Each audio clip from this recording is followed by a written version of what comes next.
How to choose good skincare products. If you're feeling confused about this, you're not the only one. This industry is not very well regulated, and there's lots of money being spent on huge advertising campaigns where they use models and actresses to talk about the products that they're supposedly using, as well as huge print media campaigns that are designed to get you to buy whatever products these companies are trying to sell. There's a way to get around all of that, and that is merely not to pay attention to any of that stuff, but rather to focus on ingredients. It is only, obviously, the ingredients within your skincare line that are going to be able to help you with all of your skincare issues. I'm assuming that when you're purchasing a skincare product, it's because you're looking for results. By results, I'm meaning the reduction of fine lines and wrinkles, the reduction of pigmentation marks or uneven skin tone, an increase in the firmness and the elasticity of your skin, and perhaps a reduction of redness. These are the kinds of results that most people are trying to achieve when they're choosing a skincare product. I'm going to focus right now on moisturizers. So in other words, when you practice your skincare routine, which you're supposed to do twice a day, morning and evening, you're supposed to first cleanse your skin, then you're supposed to tone your skin, and then you're supposed to moisturize.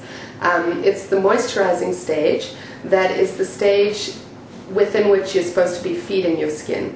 I love that analogy, feeding your skin. Most people don't talk about that, and yet it is the most important thing. How to get these ingredients into your skin to achieve the results that we're trying to achieve. We need to look at not only the correct ingredients, but the correct quality of ingredients and at the right dosages or in the correct quantity. These are the most important facts.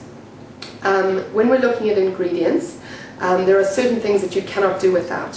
Whether you're 16, 17, 18 years old, in your mid-20s, in your mid-30s, mid-40s, 50s, 60s, etc. All of those age groups, when they're trying to treat any of these skin conditions related to sun damage, they need the same ingredients. So the ingredients that you need to remember are vitamin A, and I'm talking about medical grade vitamin A. I suggest that you look for fat-soluble forms of vitamin A in your ingredients. The acid form of vitamin A is quite irritating. It can make you quite sensitive in the sun, and it's something that you should only use at night and perhaps not during the summer. I don't think that that is the best form of vitamin A to treat any skin condition. I think rather the fat-soluble forms of vitamin A are the way to go. The second ingredient that you'd be looking for would be vitamin C. Again, I recommend the fat-soluble form of vitamin C. Fat-soluble vitamins tend to be able to sink into your skin a lot more easily where they need to do the work that they need to do within the skin cells. So definitely fat-soluble vitamin C. Vitamin E would be another ingredient. And aside from these three key vitamins, we call them the ACE vitamins, A, C, and E, you will also be looking for antioxidants. You should never, ever use any skincare moisturizer that does not contain antioxidants. Antioxidants fight free radical damage, and it's this damage that we really want to avoid, and it's this damage that the sun creates in our skin. Your question to me might be, what antioxidants? Well, again, it's not one specific antioxidant, but rather a wide range of antioxidants. Some examples of antioxidants that are very effective would be resveratrol. Resveratrol is found from grape skins and red grape skins and grape seeds. Another example would be any of the teas, most specifically green tea, red bush tea or honey bush tea, or preferably all three. And then of course the vitamins I've already mentioned, such as vitamin C and vitamin E, also act as antioxidants, among other jobs that they do in your skin. And another antioxidant that would be good would be beta-carotene. So ideally, in a skincare moisturizer, we would be looking for a fat-soluble vitamin A, fat-soluble vitamin C, vitamin E, beta-carotene, resveratrol, as many teas as the skincare product can handle, and that would be a good place to start. An additional ingredient that you might look for as you're going through your moisturizing routine would be biopeptides. Biopeptides are ingredients like matrixyl, which help to build collagen. So if you can find a moisturizer that contains all of these ingredients at an excellent medical grade quality and in increasing doses so that you can get into quite high doses of all of these ingredients, then you'll be achieving the best results. One more thing I'd like to point out is that you should pay attention to packaging.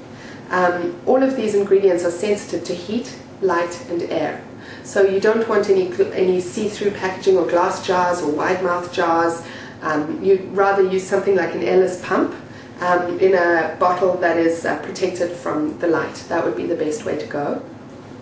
The second thing with regards to the packaging is that your packaging should always, if you look at the back of your packaging, it should always have an ingredient list on the back.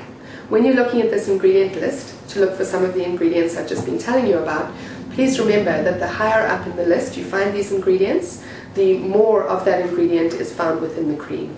So you'll be looking for these ingredients to be quite high up on your list. And the last thing I'd like to talk about with regards to these ingredients is, can you get them from your diet? The answer is yes, you can get some of them from your diet. You should always eat a well-balanced meal filled with as many antioxidants as you can, because this free radical damage not only happens to your skin but happens all over your body. It's just that when we're talking about the skin, which is the largest organ in your body, and yet it's the organ that your body tends to prioritize last. If you compare the skin to brains and hearts and lungs and things like that, it tends to fall a little lower down on the list in terms of the nutrients it can get. So when you're eating well, a lot of those nutrients are taken up by the other organs, and very little of those nutrients tend to get as far as the skin. And if they do get there, they take a long time to get there. So not only should you be eating well, but you should be taking these ingredients and applying them directly to your skin in the form of topical application at the moisturizing stage. If you do that, then you have the best chance of getting the results that you're looking for from your skincare product.